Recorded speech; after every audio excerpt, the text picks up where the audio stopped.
네, 특성 감사합니다. 우리 옆에 계신 분들 축복하겠습니다. 사랑합니다. 축복합니다. 감사합니다.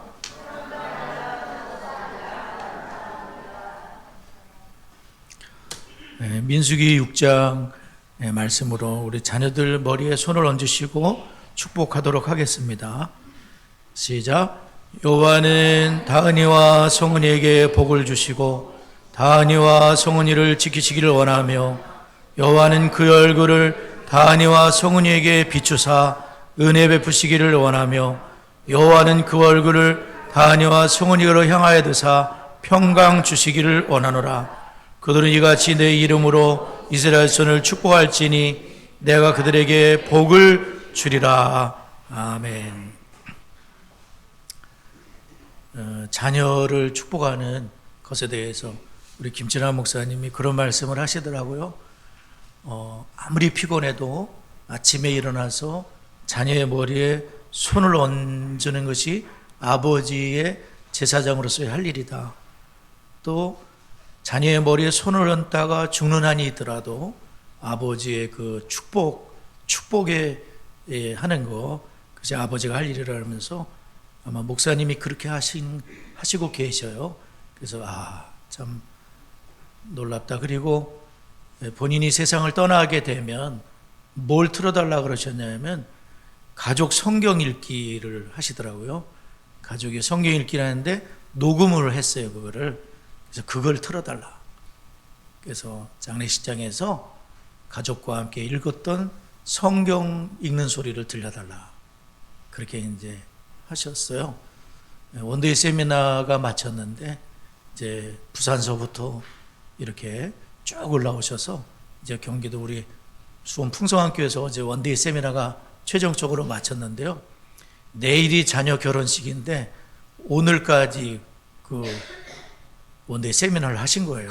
어제도 사모와 제가 얘기를 했지만 나 같으면 그렇게 못했을 것 같다고 자녀 결혼 얘기를 하면서 세미나를 취소를 했거나 그렇게 했을 텐데 마음을 다하고 뜻을 다하고 힘을 다하는 그 디스코리아 대표 목사님의 그런 헌신을 정말 감탄을 하면서 그렇게 봤던 것 같습니다. 아버지의 자리가 중요하고 또 아버지가 가족과 함께 성경을 읽을 수 있다면 참 감사한 일인 것 같습니다. 어제 간증하는 어떤 가정도 가족이 함께 성경이 있는 게 없었대요. 근데 아빠가 화장실에 갔다 오더니 갑자기 우리 가족이 성경을 같이 읽었으면 좋겠다. 그래서 매일 하루 한 장씩 소리를 내서 가족의 성경을 읽는다. 그렇게 간증하는 가정이 있더라고요. 그러니까 교회에서는 우리가 뭐 성경도 같이 읽고 하지만 집에서는 뭐 하는 게 없잖아요. 각자 개인 플레이를 하게 되는데 여하튼 그 가정은 가정에서 성경을 한 장씩 가족이 같이 읽는다. 그런 일이 있어요. 자, 오늘 저희들이 신약의 주제로서 이제 그리스도 먼저라는 주제인데요. 이제 대물림 9호가 맞춰져 가고 있는데 이제 12월 달부터는 대물림 10호를 하면서 우리가 3년 차를 이제 마무리하게 될 텐데 고린도전서 말씀을 배우고 있잖아요. 그런데 이 고린도 교회는 사도 바울이 1년 반을 있으면서 세운 교회인데 사도 바울이 떠나오고 나서 이제 많은 교회 안에 문제가 생겼다 그랬어요. 지난주에 배운 건 뭐죠? 고린도 교회 첫 번째 문제는 뭐였었죠? 분쟁이 문제였다 그랬죠? 참 대단하시잖아요. 우리 성도님들이 지금 기억하고 계시죠? 옛날 같으면 기억 못했을 거예요. 저도 기억하기 힘들었을 거예요. 무슨 설교였었지? 그렇죠? 근데 기억하시잖아요. 왜 기억하죠? 특별히 교사들은 미리 예습을 했었고 복습을 했고 오후에 나눴고 또 큐티를 하는 분들은 주중묵상이 되는 분들은 주중묵상에서 또 했어요. 잊어버릴 수가 없어요. 첫 번째 문제는 뭐예요? 바울파다, 아볼로파다, 그 다음에 게바파다. 게바가 누구죠? 베드로. 그 다음에 그리스도파도 생겼어요. 그리스도의 몸이 나뉘어졌느냐? 그렇게 하면서 예수 십자가 앞에서 우리가 하나 될 것을 사도 바울이 권면을 했습니다. 오늘은 두 번째 고린도 교회 문제가 있어요. 두 번째 문제는 이 순결, 성적인 문제라는 거예요. 근데 이것이 이제 오늘날 우리와 무슨 상관이 있을까? 어제도 사모와 말씀을 나누면서 오늘날에도 해당이 될까? 이런 일이 있을까? 그런 얘기를 했지만 오늘날도 충분히 그럴 수 있어요. 충분히 악해요. 충분히 더러워요. 우리 손 안에 들어와 있어요. 성적인 죄가 내 손 안에 들어와 있어요. 가정에 들어와 있어요. 그렇기 때문에 고린도 교회만 그런 게 아니라 우리 모두에게 해당되는, 아마 여러분이 더 잘 아실 거예요. 목사인 나보다도 여러분이 훨씬 잘 아실 거예요. 세상에서 한복판에서 살고 계시니까. 오늘 말씀을 우리가 기억을 해야 되겠습니다. 우리가 아침 저녁으로 이제 특별히 이제 세수할 때 비누나 세안제를 쓰잖아요. 이 비누가 발명이 되면서 유럽 인구의, 유럽 사람들의 수명을 20년을 늘렸다는 거예요. 청결이라는 게 그렇게 중요한 거예요. 코로나 때 부지런히 손 빠빠 씻으라 그랬잖아요. 저는 그 생각이 지금도 나요. 그래서 갔다 오면 주로 손 씻으려고 애를 쓰고 있어요. 지금도. 코로나 때뿐 아니라 지금도. 많이 악수를 했거나 그러면 어느 날서 손 씻고 이제 볼일을 보죠. 비누가 20년 수명을 단정시켰대요. 여자들 하이힐 있잖아요. 하이힐이 제가 이렇게 보니까 어떤 걸 보니까 하이힐이 하도 동네가 거리가 지저분하니까 집집마다 다 대소변 그릇을 거리에다 버린 거예요. 그래서 프랑스를 비롯해서 굉장히 거리가 지저분해요. 치마 막 닿잖아요. 하이힐을 만든 거예요. 더러움을 피하기 위해서. 향수 있잖아요, 향수. 향수도 워낙 거리가 지저분하고 냄새가 나니까 향수로 이제 덮은 거예요. 잘 씻지도 않으면서 향수로 이렇게 냄새를 없애기 위해서 향수가 발명됐다는 그런 얘기도 있어요. 이 청결함도 중요하지만 성도에게 있어서 청결함은 뭡니까? 영적인 또 육체적인 순결인 거예요. 순결이 참 중요하다는 것이죠. 청결이 중요한데 오늘날을 순결 그러면 뭐 별로 그렇게 와닿지 않는 주제일지 모르지만 하나님께서는 너희가 하나님의 성전인 것과 하나님의 성령이 너희 안에 거하시는 것을 알지 못하느냐 하면서 우리 성전, 이 몸인 성전도 중요하다는 말씀을 우리 지난번에 배운 적이 있어요. 오늘 고린도전서 두 번째 문제는 순결, 청결, 성적인 순결에 대한 그것을 우리가 배우게 될 때에 첫 번째로 믿는 자 가운데 있는 죄악된 행위에 대해서, 우리 교회 안에 있는 성도들의 죄악된 행위에 대해서 슬퍼하고 맞서야 된다는 거예요. 슬퍼해야 된다. 통탄하게 생각해야 된다. 그리고 죄에 대해서는 맞서야 된다는 겁니다.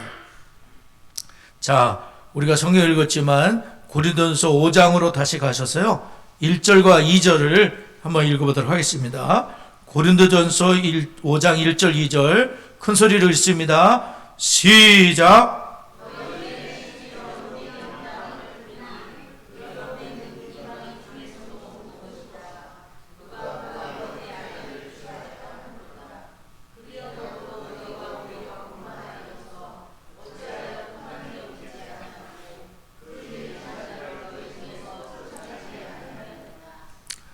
고린도 교회의 두 번째 심각한 문제는 음행에 대한 문제인데요.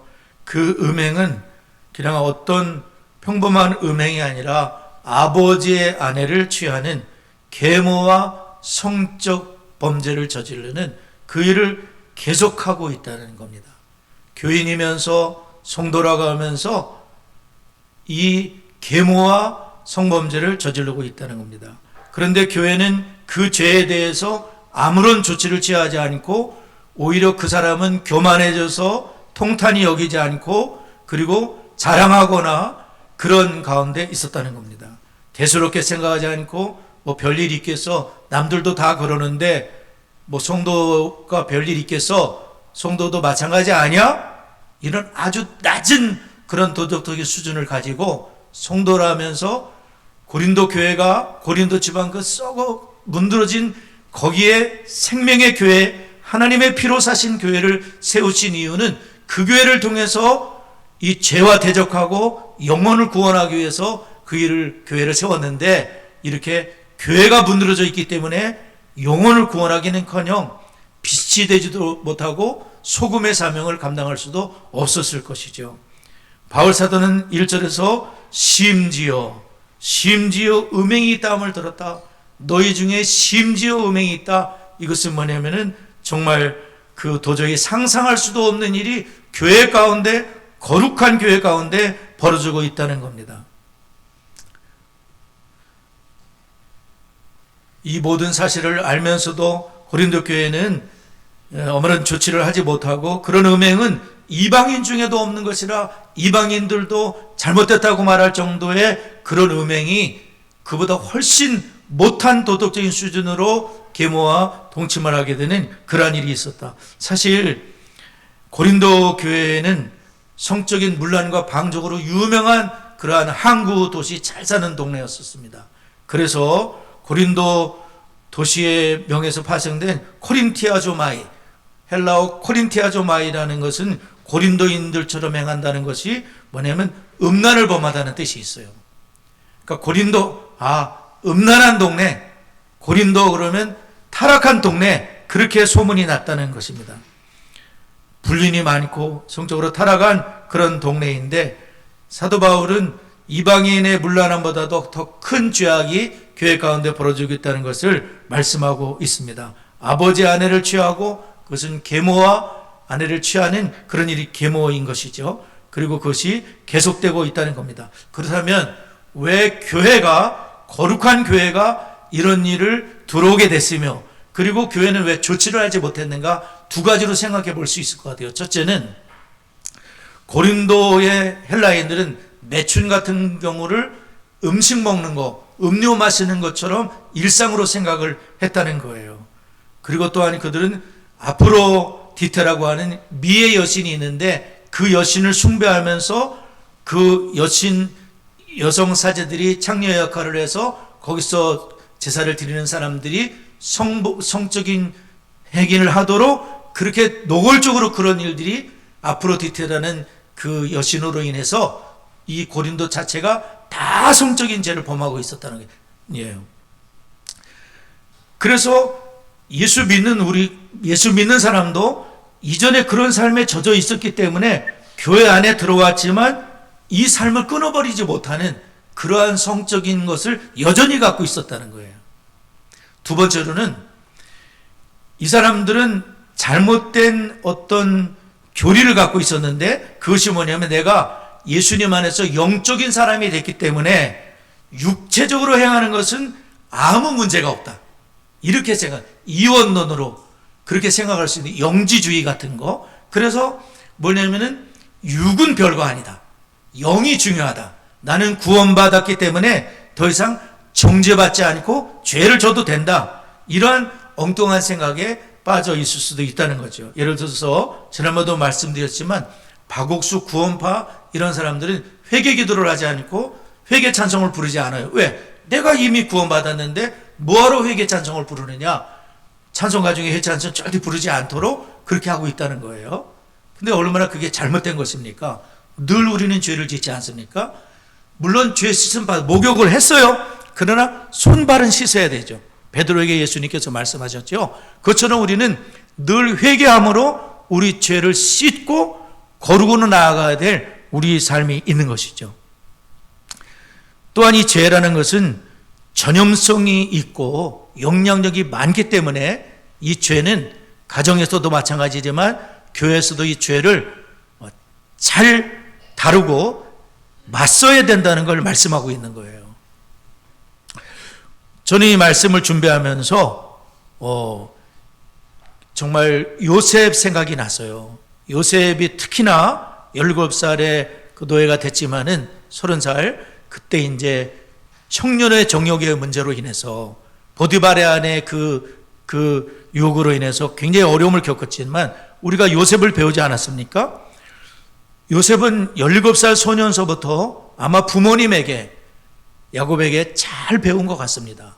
성경 말씀으로 무엇이 옳고 무엇이 그른지, 무슨 생명을 바쳐서 지켜야 되는지를 부모님에게 잘 배운 것입니다. 하나님의 말씀을. 그리고 16살부터 30살까지 이 성적인 문제에 대해서 매우 민감하게 깨어 있었던 하나님의 사람이었어요. 우리 D6를 통해서 우리 하경이 나에게 같이 어린 아이들이 참과 거짓을 계속 배우고 있어요. 무엇이 참이지? 주중 묵상을 통해서도 땡겨라며 치면서 거짓, 참, 계무와 동침하는 거, 거짓, 잘못된 거, 죄를 대적하는 거, 진실, 참, 대적해야 되지. 이렇게 되면서 세계관이 어릴 때부터 세워지게 되는 거 아닙니까? 이 요셉은 무엇이 하나님 앞에 큰 죄악인지, 성공과 출세를 떠나 하나님 앞에 죄가 무엇인지 심각하게 생각한 거예요. 명예를 준다 해도 예수님만 사랑하리라. 주 예수 사랑하리라. 권세를 준다 해도 주 예수 사랑하리라. 근데 우리가 많은 분들이 권세 앞에, 출세 앞에 돈 조금 더 준다고 주일 성수도 할 수 없는데 그런 선택을 서심없이 하고 있지 않습니까? 근데 요셉은 출세보다도 보드발의 아내가 얼마나 출세시켜준다고 하겠습니까? 그런데도 죄이기 때문에 그것을 싸움을 한 거지요. 또한 이분은 도덕적인 죄의 싸움에서도 정직함으로 승리를 한 것 같아요. 이분은 정직했습니다. 인테그리티. 정직하고 온전했다는 거예요. 성실하고. 변함이 없는 거죠. 보드발의 집에서도 정직함으로 주인에게 인정을 받고, 감옥에서도 정직하고 성실함으로 인정을 받고, 궁궐에서도 바로왕이 항상 자기 위에 있다는 것을 요셉은 잊지 않았어요. 하나님도 계시고 내 주인인 바로가 또 있다. 그것을 기억하며 정직하게 성실하게 자기 일을 했었습니다. 하나님을 경외하는 신실함이 그의 평생에 있으므로 죄를 분명히 죄로 기억하고, 어찌 큰 악을 향해서 하나님께 죄를 범하겠습니까? 그렇게 하면서 대적을 하고, 그리고 성실함으로 하나님 앞에서 모든 돈을 계산하고, 그리고 모든 걸 성실히 하니까 열쇠꾸러미를 맡겨버리잖아요. 신뢰를 얻은 거죠. 다윗의 회개는 어땠습니까? 이분이 육신의 욕망에 순간적으로 눈이 멀어서, 그래서 충신의 아내를 범하고 아기까지 임신을 시켰는데 이거를 숨기고 싶은 거예요. 그래서 충신을 전쟁터 최전선에 나가서 맞아 죽게 했습니다. 감쪽같이 속였습니다. 사람들은 모릅니다. 근데 하나님께서 아시고 너무 하나님이 마음이 아프시죠. 나단 선지자를 보내서 하나님의 메시지를 전했습니다. 당신이 나쁜 놈이야. 당신이 악인이야. 당신이 회개해야 돼. 이 말 앞에 다윗은 핑계하지 않고, 왕들 다 그러는데 뭘 어째서, 그것이 아니고 하나님 앞에 무릎을 탁 꿇고, 아버지 제가 죄인입니다. 저의 죄를 씻어주시옵소서. 구원의 기쁨을 회복시켜 주시옵소서. 제가 어쩌다 그런 죄를 지었습니까? 아버지 저를 붙잡아 주시옵소서. 하나님 앞에 침상이 썩기까지 회개하고 다시는 그런 죄에 빠지지 않았거든요. 할렐루야. 죄를 슬퍼하고 죄를 통탄하게 생각하고, 그리고 그 죄를 이길 수 있도록 하나님의 은혜를 구하고, 죄로 인해서 까먹어버린 구원의 기쁨과 그 모든 것을 회복시켜달라고 하나님께 기도를 드린 거죠. 우리의 문화는 죄의 영향과 심각성에 대해서 우리를 둔감하게 만드는 능력이 있습니다. 우리는 거룩하신 하나님 앞에서 심각한 범죄인 것을 알아야 됩니다. 바울 사도는 이것을 심각하게, 통탄하게, 부모가 죽은 것처럼 통탄하게 생각을 해야 된다고 바울 사도가 딱 끼어 있지 않습니까?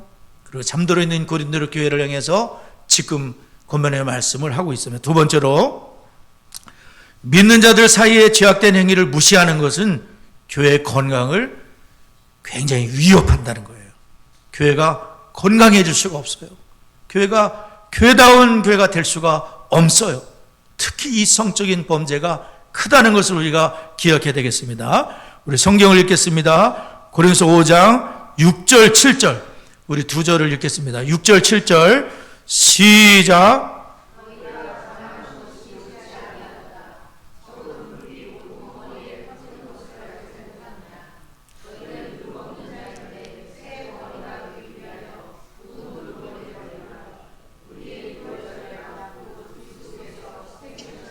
네, 바울 사도는 죄의 심각한 영향력에 대해서 누룩을 비유로 들은 거예요.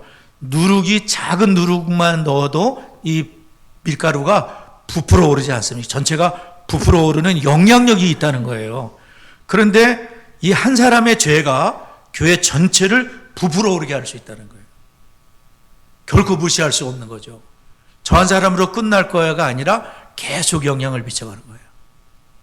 그래서 그거를 제거를 해야 되는 거예요. 네. 아간의 죄로 인해서 이스라엘 공동체가 어떤 어려움을 받는지 가나안 정복에서 알고 있잖아요. 아간 한 사람이 탐욕을 부려서 그것을 숨긴 것, 하나님이 금한 걸 숨긴 것 때문에 결과적으로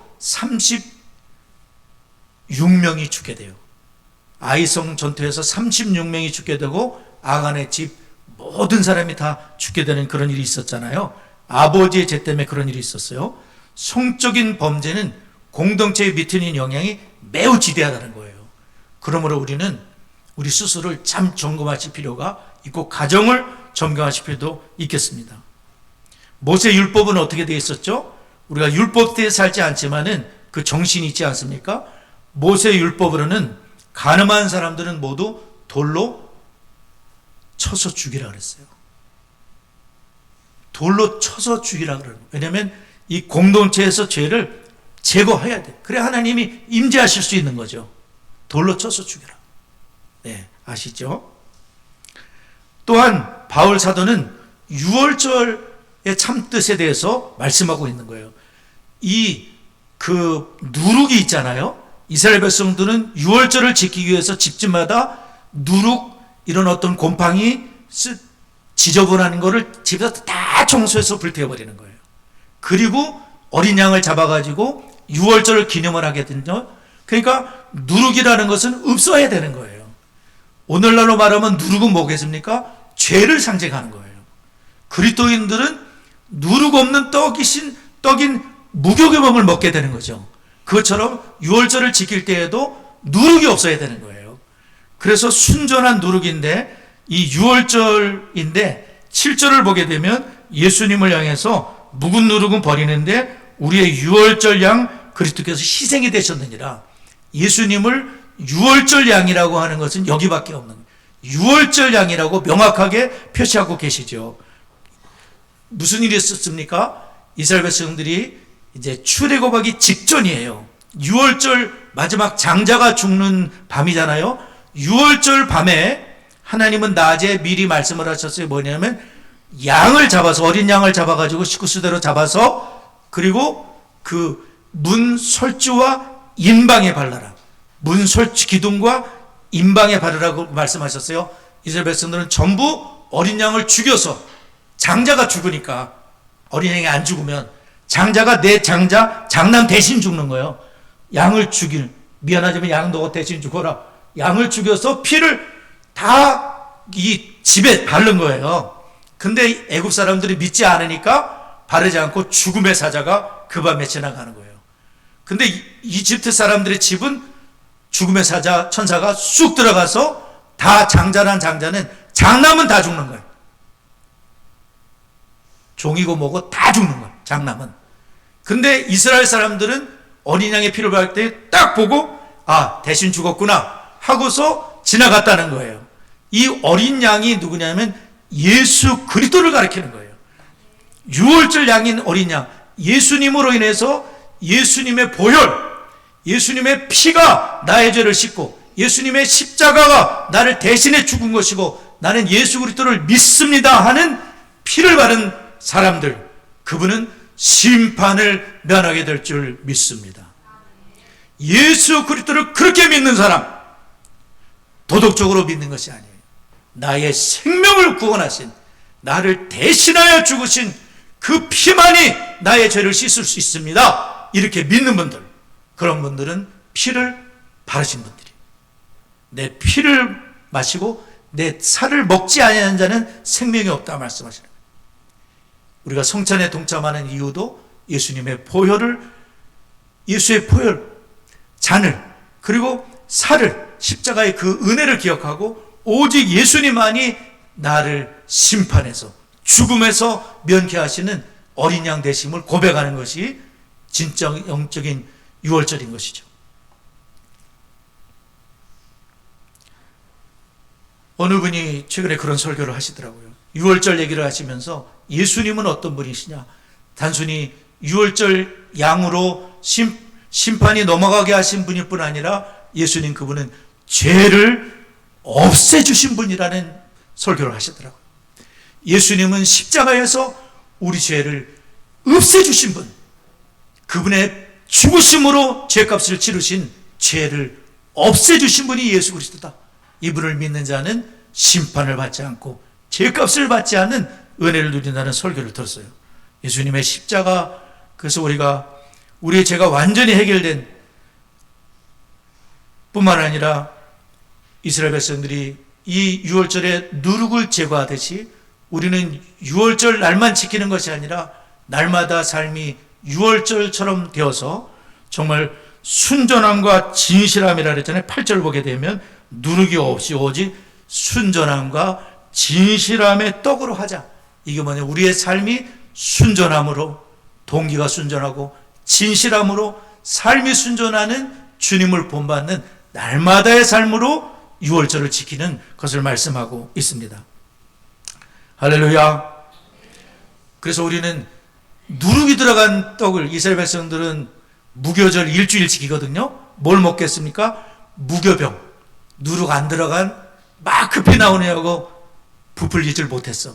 출애굽 때를 상징하는 걸, 쓴 나무를 먹으면서 하나님의 은혜를 기억하는 것. 이런 고난 속에서 하나님 어린 양의 피로서 우리가 구원받은 그것을 기념하는 무교절인데, 우리는 이 주님의 은혜를 날마다 기억하는 은혜가 있어요. 서울 어느 교회가 그런 얘기를 들었어요. 어느 교회 목사님이 7계를 범하신 거예요. 간음하지 말라. 그것이 들통이 났어요. 근데 이상하죠? 그 교회는요, 목사님이 타락을 하니까 성도들이 더 타락하더라고요. 지도자가 잘못되니까 성도들이 더 많이 타락하더래요. 그걸 다 지켜본 부교육자가 계셨어요. 교회는 그런 것이. 미국의 어느 교회에서 목사님 면접을 했어요. 담임 목사님 면접을 하는데 뭘 하냐면 죄 설교를 하지 말아주세요. 그런 면접을 했다는 거예요. 여러분, 목사에게 그걸 요구해요. 죄 설교하지 마세요. 무슨 뚱땅같이 같은 소리입니까? 죄를 설교하지 말라니. 그 목사님은 거기 가를 포기하시고 개척을 하시는가 그렇게 하셨대요. 말도 안 되는 일 아닙니까? 듣기 싫은 소리 하지 말라는 거예요. 강단에서. 거룩에 있어서 목회자, 지도자들이 100이면 성도는 80 정도 따라오고요. 목회자가 80 정도 타락하면 성도는 100으로 타락한다 이겁니다. 지도자들이 타락하면 80 정도 타락하는데 성도들은 앞장서 가서 100으로 타락하는 것이 우리 인간의 부패성이라는 거예요. 성도 여러분, 우리 모두 예수님의 이 보혈의 공로를 기억하고 내가 늘 그런 죄에 빠져 있는 것은 십자가를 모독하는 행위임을 기억하면서 주님의 보혈의 능력을 힘입어서 오늘 성찬의 은혜를 힘입어서 죄를 죄라고 지적을 하고 대적을 하고 우리의 삶에 누룩을 제거하고 주님과 동행하는 은혜가 있기를 바랍니다. 바울 사도는 그래서 그런 사람들을 출교시키라 그러거든요. 그런 사람들과 교제하지 말라는 겁니다. 뻔히 죄를 짓는 사람들과 가까이 지내지 말라는 거예요. 교회에서는 출교를 시키라는 거예요. 사탄에게 내준다는 건 뭐냐면 출교가 그렇게 교회에서 회원에서 내보내니까 그렇게 무서운 죄라는 겁니다. 벌이라는 거예요. 그래서 그렇게 하는 이유는 왜 그러겠습니까? 그 사람을 망하게 하는 것이 아니라 깨닫고 회개하고 돌아오라는 거예요. 하나님이 기회를 주고 거룩한 교회를 보존하기 위한 거예요. 그래서 교회는 징계라는 게 있는 겁니다. 잘못됐을 때는 징계를 하고 죄를 대적할 수 있는, 회개할 수 있는 기회를 주고 그렇게 하라는 것을 말씀하고 있습니다. 그러므로 우리는 마지막으로 우리 삶에서 그리스도의 일하심은 세상의 죄악된 습관에서 우리를 깨끗게 하신다는 거예요. 죄악된 습관에서 깨끗게 하신다. 우리 고린도서 6장을 보겠습니다. 6장 10절부터 11절 두 절 한번 읽겠습니다. 10절에서 11절 시작.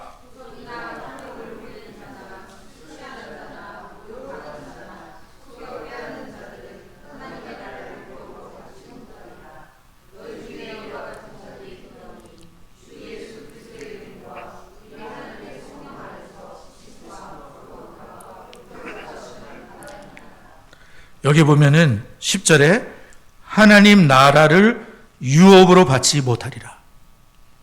9절에도 불의한 자는 하나님 나라를 유업으로 받지 못하리라. 안심하지 말라는 거예요. 여전히 죄악을 붙잡고 있으면서 나는 구원받았다 그렇게 말하지 말라는 거죠. 여기 9절에 보면은 죄악 중에 미혹을 받지 말라는 것은 이런 죄를 저질러도 괜찮다는 거짓 선지자의 말을 듣지 말라는 거예요. 이건 분명히 큰 죄악이 되고 음행, 우상 숭배도 음행이거든요. 아프로디테를 숭배하면서 음행에 빠졌어요. 간음도 아시죠? 탐색과 남색이 나와요. 탐색은 동성애를 말해요. 남색도 동성애인데 탐색은 동성애죄 여성 역할을 하는 사람, 남색은 보통 남성 역할을 하는 사람, 이러한 죄악을 말하는 거예요. 그런 죄를 하나님은 죄라고 분명하게 말씀하며 그런 죄를 저질러도 사랑이다 이렇게 말하는 건 거짓 메시지라는 겁니다. 하나님은 분명하게 이 성경뿐 아니죠. 하나님은 동성애에 대한 죄, 남색의 죄, 탐색의 죄, 소돔과 고모라가 멸망한 것, 로마가 멸망한 것, 그리고 우리가 멸망할 수밖에 없는 것은 동성애를 인정하게 되는 이러한 것들이 큰 죄악임을 하나님 나라를 유업으로 받지 못하리라. 우리 성도의 정체성은 무엇입니까? 우리 장로님께서 기도하셨지만 성도의 정체성은 씻음과 거룩함과 의롭다 하심을 받았기 때문에 우리의 삶이 늘 죄를 씻는 삶으로, 거룩한 삶으로, 의로운 삶으로 살아갈 은혜를 받은 것이죠. 구원받기 위해서 그렇게 하는 것이 아니라 구원받은 주의 자녀로, 거룩한 주의 자녀로, 특히나 음란의 죄에 대해서 경각심을 갖고 통탄하게 생각하고 이 죄가 우리 가정에 들어오지 못하도록, 교회에서 뿌리내리지 못하도록 서로서로 기도해주며 죄악에서 승리하는 우리 모두가 되어야 될 줄을 믿습니다. 우리 주신 말씀을 기억하며 잠시 기도하겠습니다.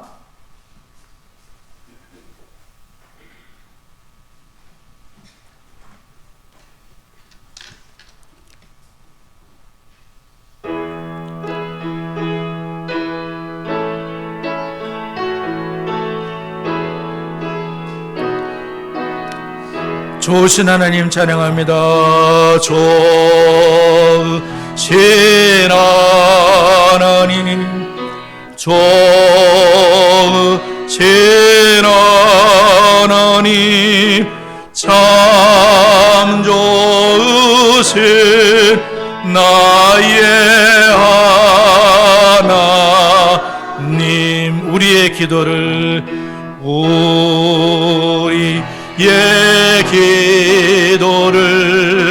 응답해 주시는 참 좋으신 나의 하나님, 한없는 축복을 우리에게 주시는 참 좋으신 나의 하나님,